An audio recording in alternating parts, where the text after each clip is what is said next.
Hello guys, welcome to our YouTube channel Study per Square Centimeter.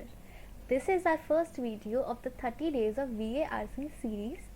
इस video में आज हम पैराजम्बल्स की बात करेंगे कि इन्हें कैसे सॉल्व करेंगे, कैसे टैकल किया जाए और जिससे कि कम से कम टाइम भी लगे.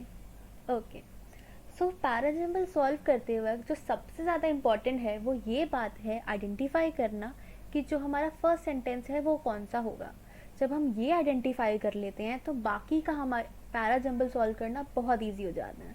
तो इसी अप्रोच से हम इस पैराजम्बल को सॉल्व करने का ट्राई करते हैं. सो let's read. Man has used poisons for assassination purposes ever since the dawn of civilization against individual enemies but also occasionally against armies. यहाँ पे एक नए आइडिया की बात हो रही है. ये हमारा फर्स्ट सेंटेंस हो सकता है. Let's mark it. Okay, so second में लिखा है these dangers which means in dangers के बारे में बात पहले भी हो चुकी है. तो ये हमारा फर्स्ट सेंटेंस नहीं है. अब इसमें देखिए, इसको आगे पढ़ते हैं. These dangers were soon recognized and they resulted in two international declarations in 1874 in Brussels and 1899 in The Hague that prohibited the use of poison weapons.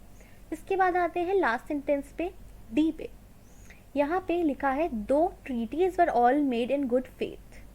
तो यहाँ पे जिन डिक्लेरेशंस की बात की गई है वही बात यहाँ की गई है. तो बी और डी यहाँ से कनेक्टेड है, ये हमें दिख रहा है, और बी के बाद ही डी आएगा, ये भी हमें दिख रहा है. तो बी डी ये हमारा एक सीक्वेंस है जो कि फाइनल हो चुका है.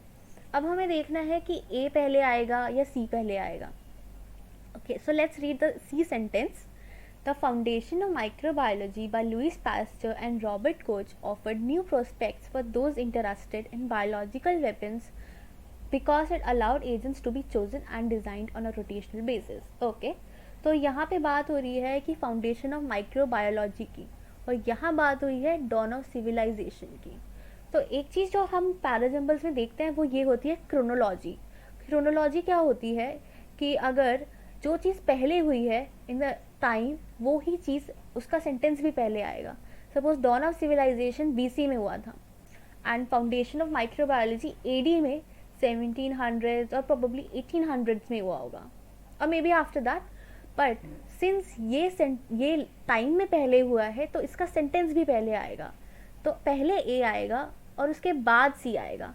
एंड BD हम देख चुके हैं कि दीज डेंजर्स है, तो ये बाद में आएगा. तो जो हमारा सीक्वेंस आ जाता है निकल के, वो आता है ACBD. Let's come to a second parajumble. इसको भी हम इसी अप्रोच से सॉल्व करने की ट्राई करते हैं. ठीक है, तो यहाँ लिखा है but the attention of the layman. But मतलब किसी चीज़ के बारे में पहले बात की गई होगी, उसी के ऊपर हमें एतराज़ होगा या कुछ होगा, तो हमने बट लगाया.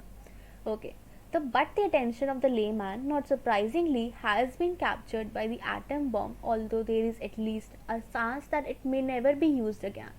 Okay, तो ये हमारा फर्स्ट सेंटेंस नहीं है, इसको क्रॉस कर देते हैं.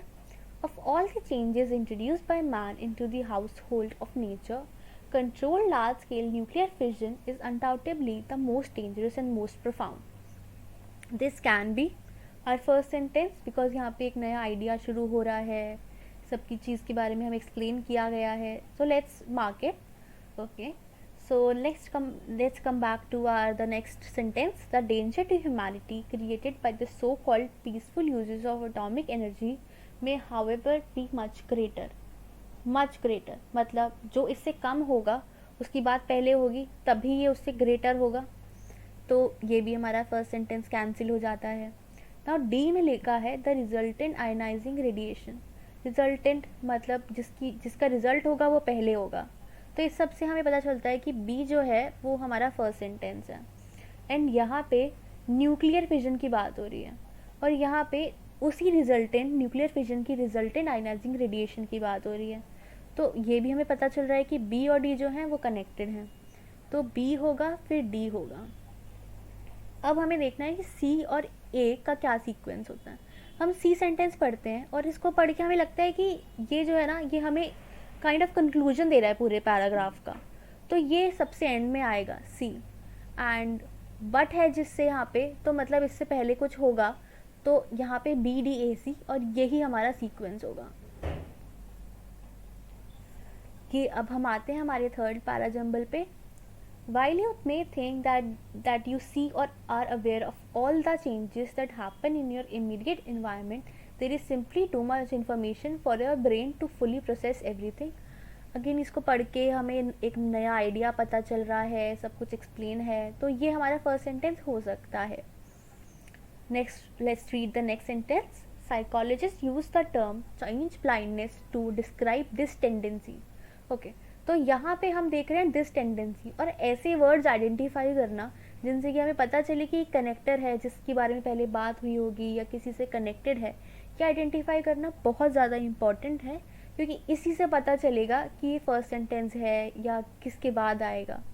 Okay, so let's see the next sentence. It can not be aware. It मतलब जिसके लिए इट है उसकी बात पहले हुई होगी. So it cannot be aware of every single thing that happens in the world around you. So this cannot be a first sentence.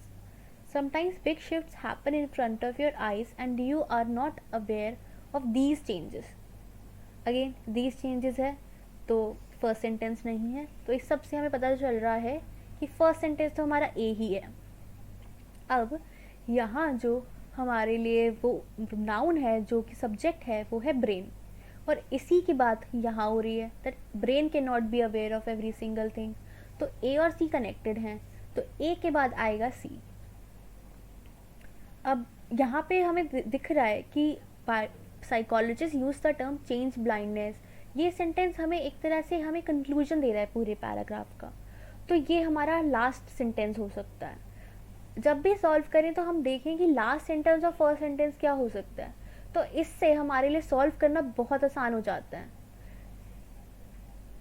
आप ये अप्रोच भी अप्लाई कर सकते हैं. Sometimes big shifts happen in front of your eyes and you are not at all aware of these changes. So A, C, D, B and this is our sequence. Now the fourth parajumble. Again let's read. It also has 4 movable. It can not be the first sentence. Completed in 2006, the Very Large Telescope VLT has 4 reflecting telescopes 8.2 meter in diameter that can observe objects 4 billion times weaker than can normally be seen with the naked eye. ये हमें बिल्कुल एक अच्छा idea दे रहा है कि क्या होगा पैराग्राफ में, कैसे होगा. तो ये हमारा हो सकता है फर्स्ट सेंटेंस. अगेन यहाँ पे थर्ड सेंटेंस पे आते हैं. यहाँ लिखा है this configuration can not be the first sentence. When these are combined, अगर कोई चीज़ कंबाइन हो रही है तो उसके लिए 2 चीज़ें पहले होनी ज़रूरी हैं, तो ये भी हमारा फर्स्ट सेंटेंस नहीं होगा. तो फर्स्ट सेंटेंस हमारा बी होगा. उसके बाद देखें तो it has also has movable auxiliary telescopes, तो बी के बाद होगा ए. एंड ये दोनों चीज़ें जब कंबाइन हो जाती हैं with large telescopes, they produce what is called interferometry, a simulation of the power of a mirror 16 meter in diameter and the resolution of a telescope of 200 meter. तो ये हमारा होगा थर्ड. और सी क्योंकि हमें ये काइंड ऑफ एक तरह से कंक्लूजन दे रहा है पूरे पैराग्राफ का, तो ये हमारा लास्ट सेंटेंस होगा. तो बी ए डी सी ये हमारा सीक्वेंस आता है. अब हम आ जाते हैं अपने फिफ्थ पैराजम्बल पे. इसको सॉल्व करते हैं इसी अप्रोच के साथ. Okay, so let's read.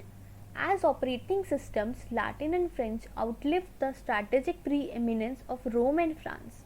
Okay, ये तो हमें फर्स्ट सेंटेंस नहीं लग रहा, इसको देखते हैं, आगे देखते हैं. Nor will Chinese and Russian. Nor है यहाँ पे. Nor है मतलब इससे पहले neither होगा या कुछ भी ऐसा होगा कि जो इसको कनेक्ट करता है, तो ये भी हमारा फर्स्ट सेंटेंस नहीं है. कभी कभी ना आपको पूरा पढ़ने की भी नीड नहीं है, ऐसे कनेक्टर वर्ड्स दिख जाते हैं ना, तो आपको पता चल जाता है कि ये फर्स्ट सेंटेंस होगा कि नहीं होगा, किससे कहाँ कनेक्ट हो रहा है, तो इससे टाइम बहुत बचता है. अब हम आते हैं थर्ड पे. Once the standard exists it tends to perpetuate itself just like the dollar for all its ups and downs will not soon yield to the euro or renminbi. Okay, so this can be a first sentence. Let's read the next. By such measures. Which measures? The measures जिनके बारे में बात पहले होनी चाहिए, तो ये भी नहीं है. तो फर्स्ट सेंटेंस हमारा होगा सी. उसके बाद नॉर विल चाइनीज जिनकी बात यहाँ हो रही है, जिन करेंसीज की बात यहाँ हो रही है, उसके बाद में नॉर ये कनेक्टेड कर रहा है, तो यहाँ आएगा बी, नेक्स्ट होगा हमारा बी।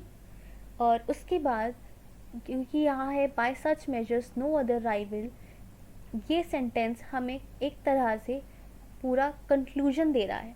यही देखना बहुत इंपॉर्टेंट है कि कंक्लूजन कौन सा सेंटेंस दे रहा है, और वही हमारा लास्ट सेंटेंस होगा। तो CBAD है हमारा sequence. Thank you guys for watching our video. I hope it was helpful to you. Please like, share and subscribe. You can also follow us on Instagram and you can contact us through Gmail. You can also join our Telegram channel. The link is provided in the link description box.